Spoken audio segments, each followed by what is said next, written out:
We'll do table in HTML, just like the tables we use in Microsoft Office in Word or Excel. Similarly, if we want tables to appear in web pages, then we have to write HTML codes for that, so that those HTML codes can be interpreted as tables in the web browser. Any table is formed by intersection of horizontal lines and vertical lines. This intersection causes the formation of rows and columns. And when a row intersects with a column, that intersection point is known as a cell. So in HTML, to create a table, we have to create rows and cells. The columns will automatically be created in that sense. So for creating table, the table should be written within the body tags, opening body and closing body tags. And to write the table, it should be included within table tags, opening table tag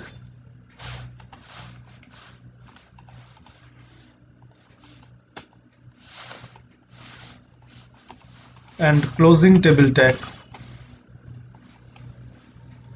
So the complete table should be within these two tags, opening table and closing table. Now you can construct rows and cells between these tags. The first row starts with the beginning row tag. Now each row can be built by using row tags, and the row tags are tr and /tr.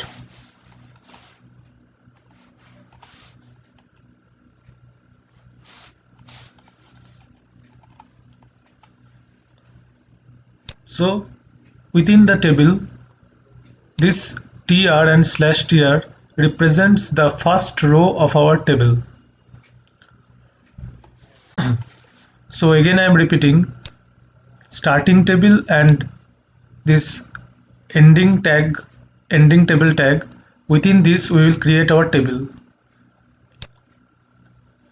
The tags used to create rows are tr and /tr. This will create a row in HTML.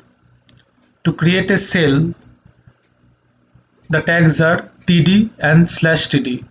As they are container tags, they come in pairs. So this is the first row, tr and /tr. Now within this first row, we will construct cells. Now within this first row, the first cell we will construct using td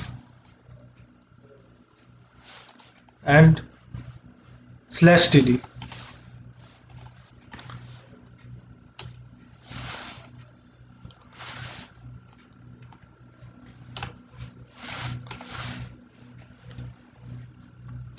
Now within these two opening and closing tr tags, I am putting the td so that it is easy to understand the concept of tables. So this one is the first tr. Otherwise you can keep it like this also, no problem.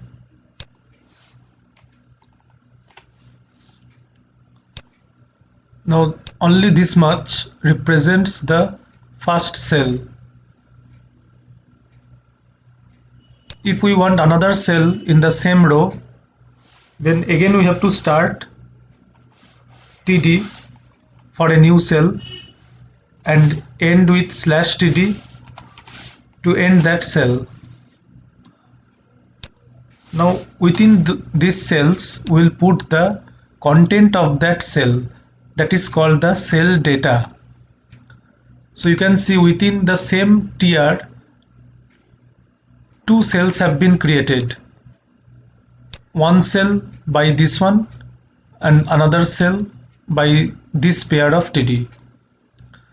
So in the first cell, the data I am going to write is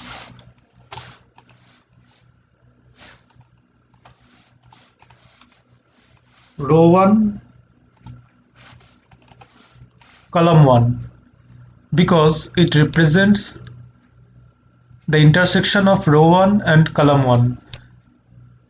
As I have told earlier just now, that by creating the row and the cells, the columns will automatically be created. You can see that within the same row, if I create the two cells,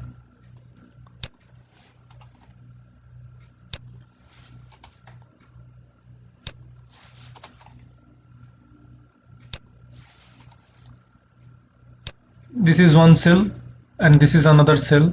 If we create the two cells, then automatically it will be the column 1 of row 1, and this cell is the intersection of row 1 and column 2. So I will write here row 1, column 2. This is just a random text for testing. I am writing this cell data. I am just writing to point the position of the cell, as it is made of row 1 and column 2, so I am writing the cell data as like this. So you can see that our first row has been created, that contains two columns within it or two cells within it. Now again you want to create second row of the same table, then you have to repeat the same process. For that you can just copy it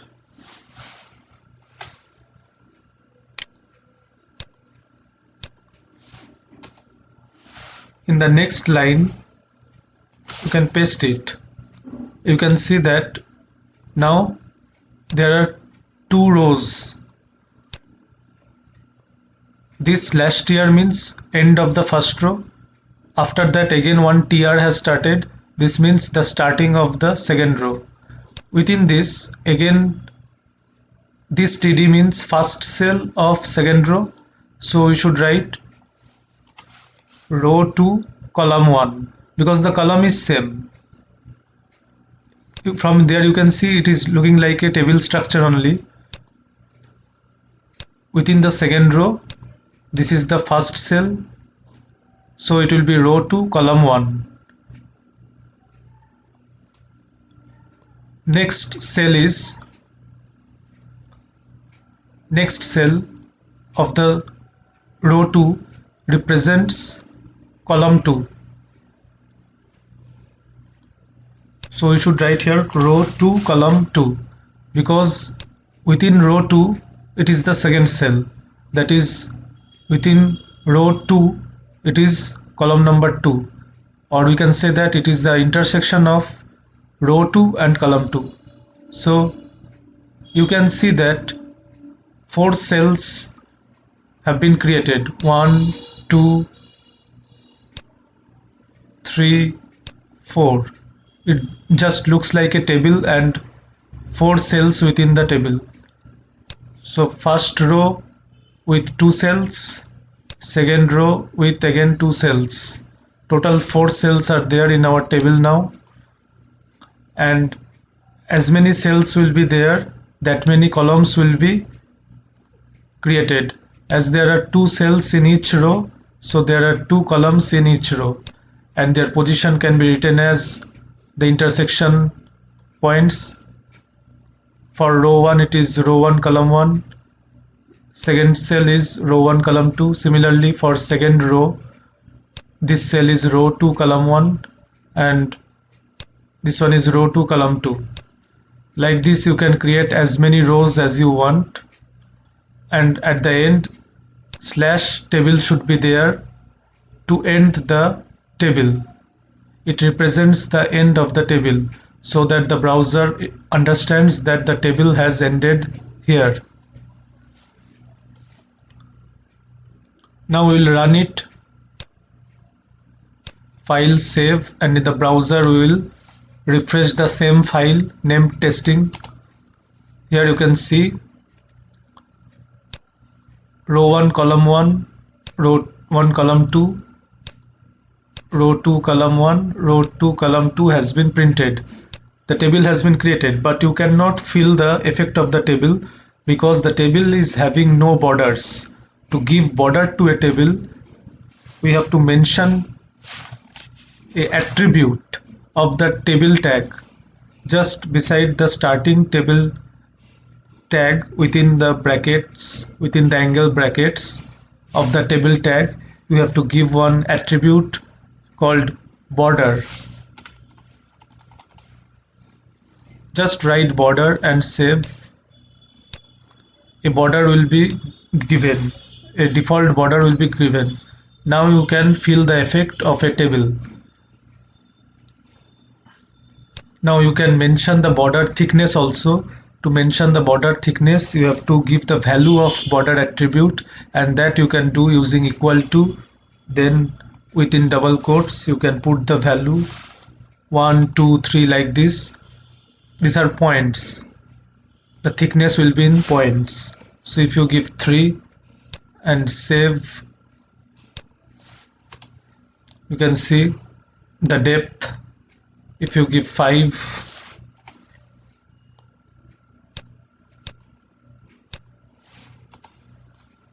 the more you give, the more thickness of the border will be seen.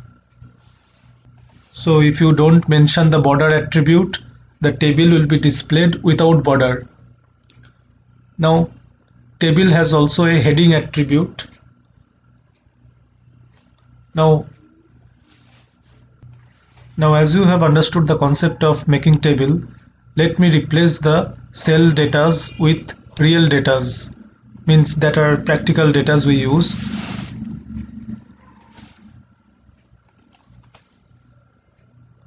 Name and some marks I am writing.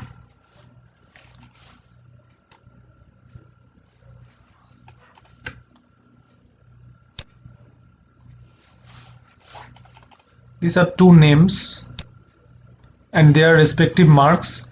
In the left hand side of the left hand column, names will be there, and in the right column their marks will be there. Like this way we are going to make the table. So these two cells I have created. Now you can see that here is the name and his marks. Here is the name and his respective marks. Like this we design the table here. That means in the column 1 is meant for only names, and column 2 for marks. Now sometimes it becomes necessary, just like in this case, to give a heading to the columns. Like in this case, the heading of this column will be name and the heading of this second column will be marks.